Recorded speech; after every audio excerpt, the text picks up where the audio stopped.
নমস্কার। বাংলা যুবসাথী প্রকল্পের form fill up কী করে করতে হয়, কী কী ডকুমেন্টস লাগবে, এই নিয়ে বিস্তারিত আমি একটি ভিডিও বানিয়েছি। ভিডিওটি যথেষ্ট লম্বা হয়ে গেছে, আপনাদের হয়তো অতক্ষণ দেখার সময় নেই। সেই জন্য একদম অল্প টাইমের মধ্যে বুঝে নিন আপনারা কী করে এই ফর্ম ফিল আপ করবেন। ফর্ম আপনাকে ব্লক অফিস থেকে সংগ্রহ করতে হবে, আর যদি বলে যে এই প্রিন্ট আউটের ফর্মে কাজ হবে তাহলে আপনারা এই ফর্মটিও জমা দিতে পারেন। এটি একটি দুপাতার ফর্ম। প্রথমে আছে এখানে একটি আপনার colour passport size photograph paste করতে হবে। লাইট কালার অথবা সাদা ব্যাকগ্রাউন্ড হলে ভালো হয়। এখানে ফটোটা পেস্ট করার পর ফটোর ওপর দিয়ে একটা সই করবেন। মার্কার পেনে করে সই করলে ফটোর ওপর দিয়েও সই করা যাবে। আর এখানে বলে দিয়েছে সবকিছু ইংরাজি বড় হাতের অক্ষরে লিখতে হবে। চলে আসছি মেন ফর্মে। প্রথম অপশানে বলা হয়েছে দুয়ারে সরকার রেজিস্ট্রেশন নাম্বার, এই ঘরটাই লিখতে হবে। এটা আপনারা কোথা থেকে পাবেন? যেখানে ক্যাম্প হচ্ছে ওই ক্যাম্পেই একটি রেজিস্ট্রেশন নাম্বার আপনাকে দিয়ে দেবে। সেই রেজিস্ট্রেশন নাম্বারটা পরপর 1 2 3 4 এই আকারে পরপর লিখে দেবেন। তারপর আছে আধার কার্ড নাম্বার। আপনার সঠিক যে আধার কার্ড নাম্বারটি আছে সেটাই পরের ঘরে লিখে দেবেন। তারপর আছে বেনিফিশিয়ারি নেম। মাধ্যমিকের সার্টিফিকেট বা মাধ্যমিকের অ্যাডমিটে আপনার যে নামটি আছে সেই নামটি এইভাবে পরপর লিখবেন। অবশ্যই নাম আর সারনেম অথবা নাম, মিডিল নেম আর সারনেম এর মাঝখানে একটা করে গ্যাপ রাখবেন। একটি উদাহরণ দিয়ে দেখিয়ে দিচ্ছি। ধরা গেল আপনার নাম সন্টু কুমার দাস, সেক্ষেত্রে এখানে SANTU সন্টু একটা গ্যাপ দিলেন, তারপর দিলেন কুমার KUMAR সন্টু কুমার, তারপর লিখলেন দাস DAS। এইভাবে নিজের নামটা ফিল আপ করবেন। তারপর আপনার ফোন নাম্বার, যেটা ব্যাঙ্ক অ্যাকাউন্টের লিঙ্ক আছে, সেই ফোন নাম্বারটা এই পরের ঘরে লিখে দেবেন। তারপর বলা হয়েছে ইমেল আইডি। যদি আপনার কাছে অ্যান্ড্রয়েড ফোন থাকে সেখানে ইমেল আইডি পেয়ে যাবেন, ইমেল আইডিটা এখানে বসিয়ে দেবেন। তারপর আপনার জেন্ডার, আপনি যদি পুরুষ হয়ে থাকেন মেল, মহিলা হলে ফিমেল, অথবা অন্যান্য ক্যাটাগরি হয়ে থাকলে আদার্স, এই অপশানে টিকমার্ক দেবেন।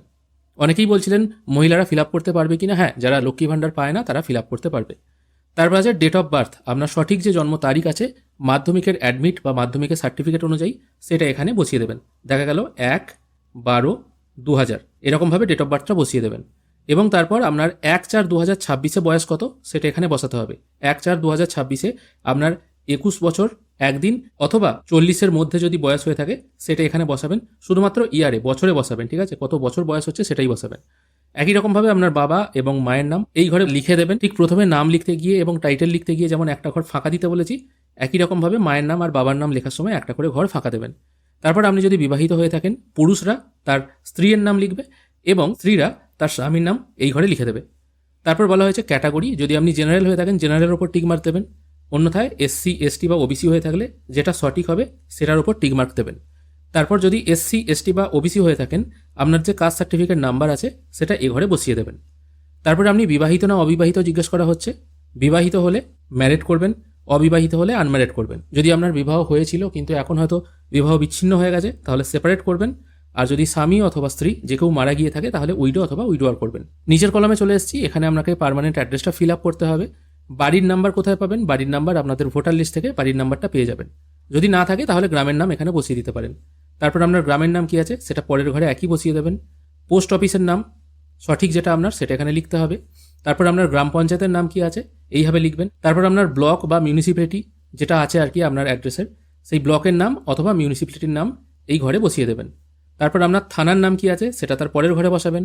আপনার জেলার নাম কি আছে সেটাই নিচের ঘরে বসাবেন। তারপর আপনার পিনকোড যেটা আছে এটার নিচের ঘরে পিনকোড বসিয়ে দেবেন। স্টেট বসানোর দরকার নেই, অলরেডি ফিল আপ হয়েই আছে। চলে এসেছি দ্বিতীয় কথায়। এখানে মাধ্যমিক অথবা সমতুল পরীক্ষার বিবরণ।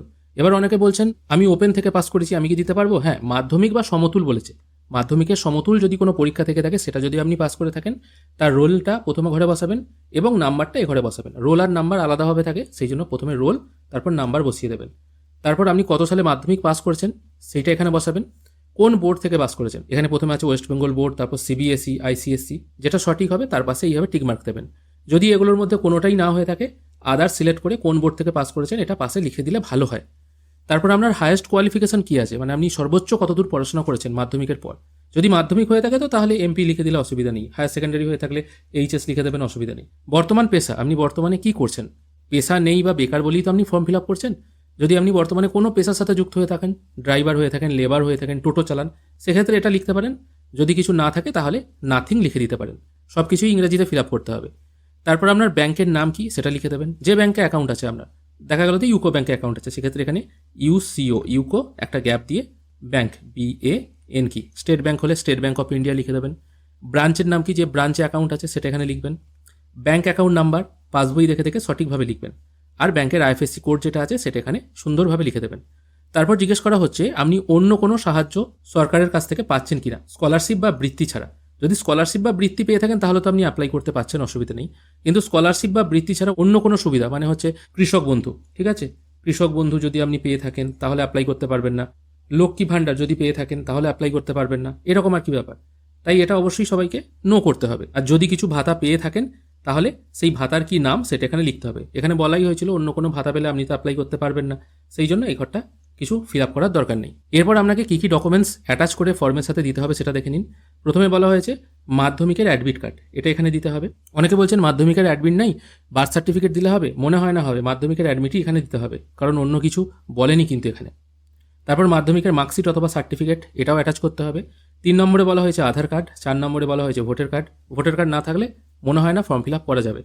5 নম্বরে বলা হয়েছে ব্যাংকের পাসবই। ব্যাংকের পাসবই যদি না থাকে সেক্ষেত্রে ক্যান্সেল চেক দিয়ে দিতে পারেন। আর যদি আপনি জেনারেল ব্যতীত অন্য কোনো কাস্টের হয়ে থাকেন সেই কাস্ট সার্টিফিকেট এখানে দিতে হবে। প্রত্যেকটা ডকুমেন্টস আপনাকে জেরক্স করতে হবে। জেরক্স করার পর সেলফ অ্যাটেস্টেড করতে হবে। কীরকম সেলফ অ্যাটেস্টেড হয়, ধরুন এরকম একটা ডকুমেন্টস হলো, নিচে এই যে ফাঁকা জায়গাটা আছে এখানে আপনি SELF self ATTESTED self attested এই কথাটা লিখলেন। তারপর আপনার যে নাম আছে সেই নামটা এখানে আপনি লিখে দিলেন। আর এখানে একটি ঘোষণাপত্র আছে যেখানে বলা হচ্ছে আপনি পশ্চিমবঙ্গের বাসিন্দা, আপনি শুধুমাত্র বৃত্তিই পাচ্ছেন, অন্য কোনো সরকারের কাছ থেকে সুযোগ সুবিধা পাচ্ছেন না। যদি এই তথ্যগুলো মিথ্যে হয়ে থাকে তাহলে সরকার আপনার এগেনস্টে ব্যবস্থা নেবে। এই কথাগুলো লেখা আছে বা এগুলো সেলফ ডিক্লারেশন হিসাবে লেখা আছে। আর একদম নিচের দিকে এখানে ডেট হবে, মানে আপনি যেদিন ফর্মটা জমা করছেন সেই ডেটটা হবে, আর আপনার সইটা এই আবেদনকারী স্বাক্ষর এর ওপরটাই হবে। এখানে অবধি আপনার ফর্ম ফিল আপের কাজ শেষ। এবার এই নিচে দেখুন একটা রিসিট টাইপের আছে, এই রিসিটটাই আপনাকে কেটে ফেরত দেওয়া হবে আপনি যে ফর্ম জমা দিয়েছিলেন। এখানে ওই একই দুয়ারে সরকার রেজিস্ট্রেশন নাম্বারটা বসিয়ে দিতে হবে। তারপর এখানে আই দেওয়ার পর আপনার নাম, নিজের নাম হবে, তারপর এখানে আপনার গার্জেনের নাম হবে, আপনি কবে ফর্ম জমা দিলেন সেই ডেটটা এখানে বসাবেন, আপনার ফোন নাম্বার এখানে বসাবেন এবং আপনার আধার কার্ড নাম্বারটা এখানে বসাবেন। এগুলো আপনাকেই ফিল আপ করতে হবে, তারা ফিল আপ করবে না। আর রিসিভ অন কত তারিখে আপনি ফর্ম জমা দিচ্ছেন সেই ডেটটা আবার এখানে বসাতে হবে। আর ফর্ম জমা দেওয়ার পর যারা ফর্ম জমা নেবেন আর কি সেই আধিকারিকরা আপনাকে এখানে সই আর একটা স্ট্যাম্প করে এই অংশটা কেটে আপনাকে ফেরত দিয়ে দেবে। এটাই আপনাকে রাখতে হবে। ভবিষ্যতে যদি কখনো স্ট্যাটাস দেখার অপশন দেয় এইটা দিয়েই আপনাকে চেক করে দেখতে হবে, বা কোনো সময় টাকা আপনি পেলেন না সেক্ষেত্রে আপনি প্রমাণ দেখাতে পারবেন যে আমি ফর্ম জমা দিয়েছি, আমি কেন টাকা পাইনি। এটাই হচ্ছে ফর্ম ফিল আপ করার সহজ পদ্ধতি। আশা করি বোঝাতে পারলাম যুবসাথী প্রকল্পের ফর্ম কীভাবে আপনারা ফিল আপ করবেন। ভিডিও যদি ভালো লেগে থাকে অবশ্যই একটি লাইক করবেন। ভিডিও দেখার জন্য অসংখ্য ধন্যবাদ। ভালো থাকবেন।